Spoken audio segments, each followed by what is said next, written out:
Assalamualaikum warahmatullahi wabarakatuh. Bagaimana kabarnya anak-anakku semua? Semoga semuanya dalam keadaan sehat dan selalu dalam lindungan Allah. Kembali lagi kita belajar dari rumah untuk mata pelajaran Pendidikan Agama Islam dan Budi Pekerti Sekolah Dasar kelas 4. Anak-anak semuanya, terlebih dahulu mari kita berdoa kepada Allah agar diberi kemudahan dalam belajar dan mendapatkan ilmu yang bermanfaat. Bismillahirrahmanirrahim.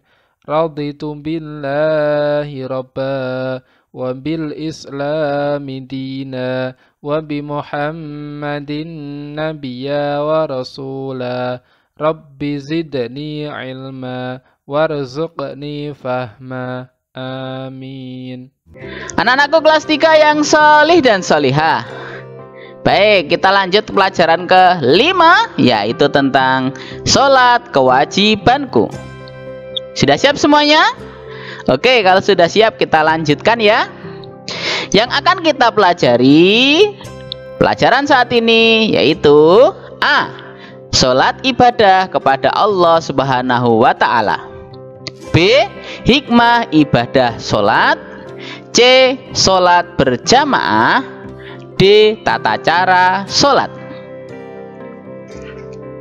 A.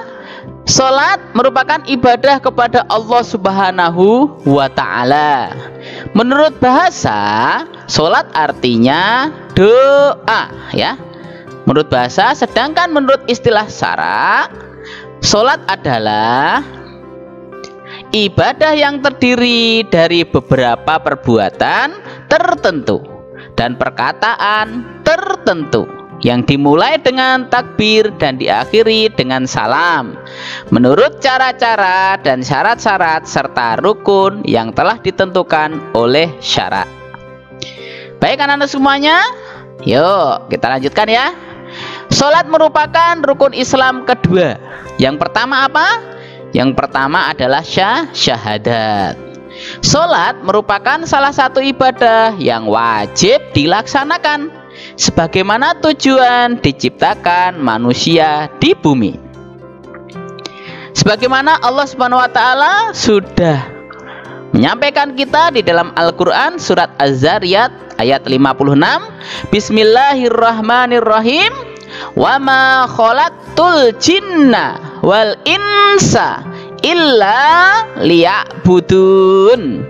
Dan aku tidak menciptakan jin dan manusia melainkan supaya mereka mengabdi kepadaku. Nah semuanya, lihat nih, ada teman kita sedang bersujud melaksanakan sholat. Sholat fardu adalah sholat yang jika dilaksanakan mendapat pahala dan jika ditinggalkan mendapat dosa. Sholat fardu ada 5 waktu. Apa saja?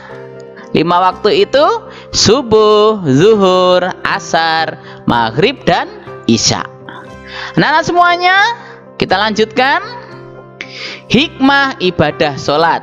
Yang pertama, selalu ingat kepada Allah Subhanahu wa Ta'ala. Yang kedua, melatih ketaatan dan kedisiplinan. Yang ketiga, melatih kepercayaan diri dan kejujuran. Yang keempat, menghindarkan diri dari perbuatan maksiat. Yang kelima, melatih diri untuk menjaga kebersihan dan kesucian.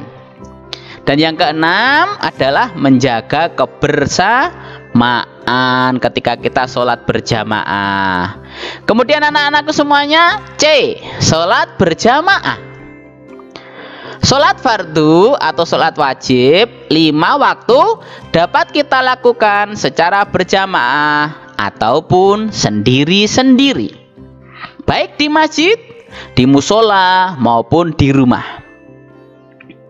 Akan tetapi sholat wajib 5 waktu lebih baik dilakukan secara berjamaah. Kenapa anak-anakku semuanya? Ada yang tahu alasannya? Ini dia. Orang yang melakukan sholat wajib secara berjamaah, maka Allah Subhanahu wa ta'ala memberi keutamaan pahala 27 kali lipat. Sedangkan yang sholatnya sendiri hanya 1 pahalanya ya. Baik anak-anak semuanya, kita lanjutkan. D. Tata cara sholat. Tata cara sholat kita harus sesuai dengan yang diajarkan Nabi Muhammad Sallallahu Alaihi Wasallam. Sebagaimana Rasulullah sudah bersabda di dalam hadis yang diriwayatkan oleh Imam Bukhari. Wa shallu kama ra'aitumuni usolli.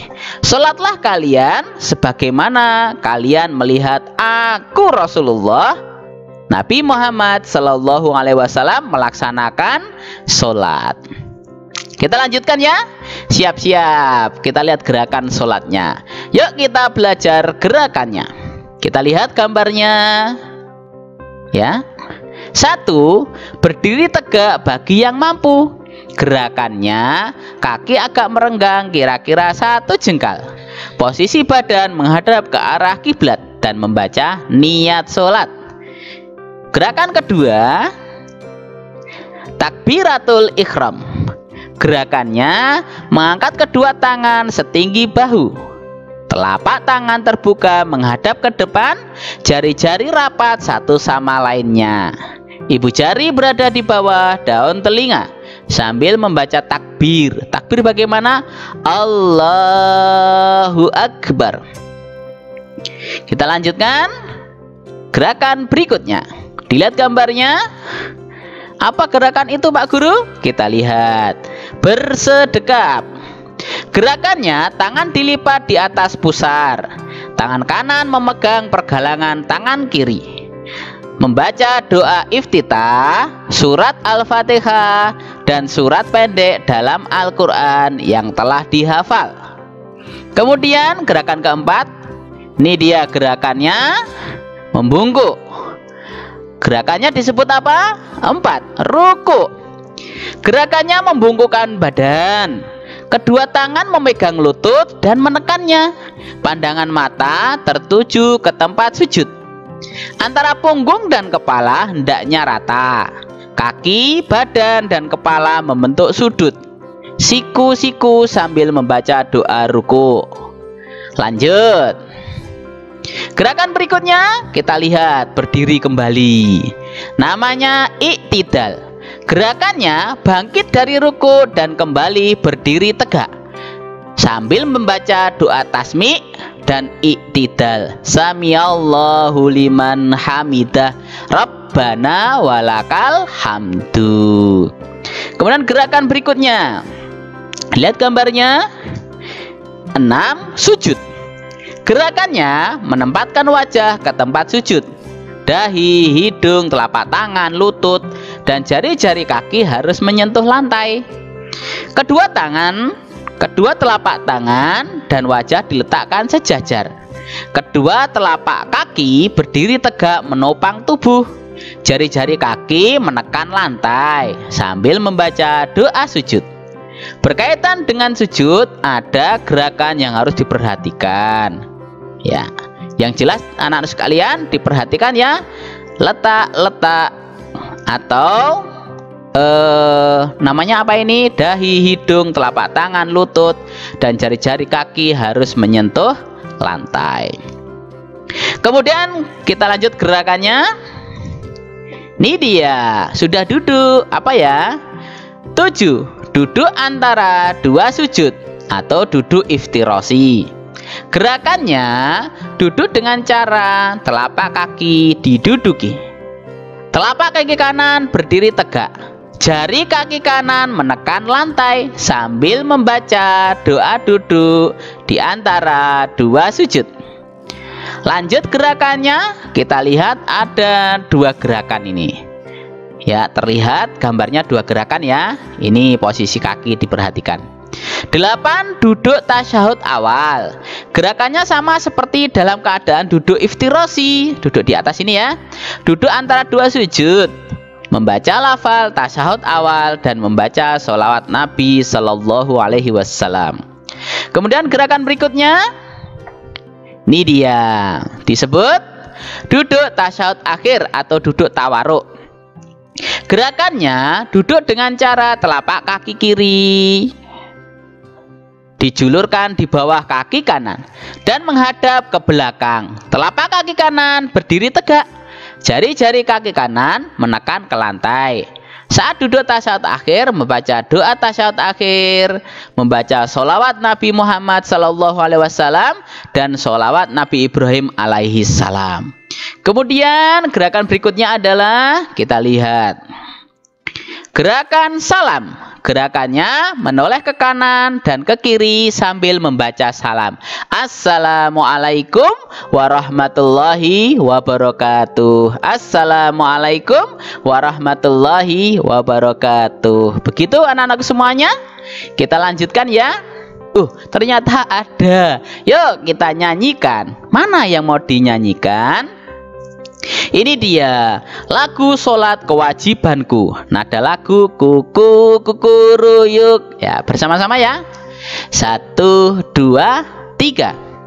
Ayo kita sholat yang 5 waktu, biar tak terlambat. Lakukan tepat waktu. Siapa yang sholat, itulah bukti taat. Siapa tak sholat, rugilah di akhirat. Lanjut bawahnya ya. Ayo kita sholat kewajibanku, melakukan sholat pengabdian diriku, memohon ampunan dan selalu bertobat. Pertama dihisab, yaitu tentang sholat. Ya, alhamdulillah anak-anak sekalian ya. Kalau mau dihafalkan nanti bisa diulang-ulang sendiri ya. Kita lanjutkan dulu pelajaran kita pada kesempatan ini. Ada cover buku PAI kita, berarti ini sudah mau selesai. Kita lihat ada gambar apa ya tentang pelajaran kita kali ini. Ada teman kita sholat. Jangan lupa, sholat merupakan kewajiban kita. Bersama-sama menuju ke masjid untuk melaksanakan sholat berjamaah. Yang lebih utama, karena Allah akan memberi 27 kali lipat pahala. Baik anak-anak semuanya, setelah belajar jangan lupa kita mengucapkan kalimat hamdalah. Yuk bersama-sama kita ucapkan ya. Alhamdulillahirabbil alamin. Segala puji bagi Allah, Tuhan semesta alam. Dari Pak Guru kurang lebihnya mohon maaf, dan tetap semangat untuk terus belajar pendidikan agama Islam. Oke, kita lanjut dan kita akhiri. Wassalamualaikum warahmatullahi wabarakatuh.